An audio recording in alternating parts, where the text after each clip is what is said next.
Nobody, somebody, anybody. Wow. Fini la galère quand tu essaies d'employer ces trois mots.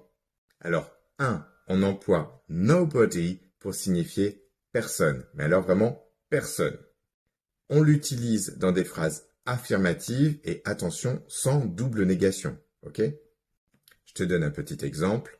Nobody is answering the phone. Personne ne répond au téléphone.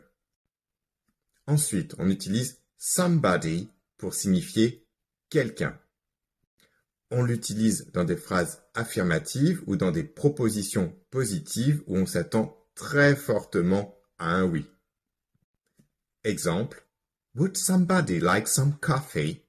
Est-ce que quelqu'un veut du café? On s'attend très fortement à un oui. Et enfin, anybody pour signifier n'importe qui.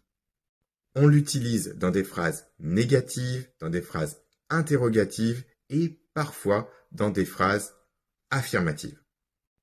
À titre d'exemple, on imagine une scène où un accident s'est produit et on dira « Did anybody see what happened ?» Est-ce que quelqu'un a vu ce qui s'est passé? Alors pour vérifier si tu as bien compris, je te propose de traduire cette phrase et de mettre ta réponse en commentaire, ok? Alors le contexte, tu es au restaurant et puis tu remarques « Quelqu'un a laissé son sac sur la table ». C'est la phrase à traduire « Quelqu'un a laissé son sac sur la table ». Alors, 2 tips ici.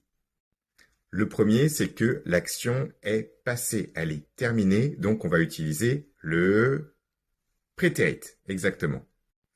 Et le deuxième, c'est que on va utiliser le pronom possessif faire pour éviter de spécifier le genre. En fait, on ne sait pas si c'est un homme ou si c'est une femme qui possède ce sac. Donc, pour ne pas se mouiller, en fait, les Anglais utilisent there.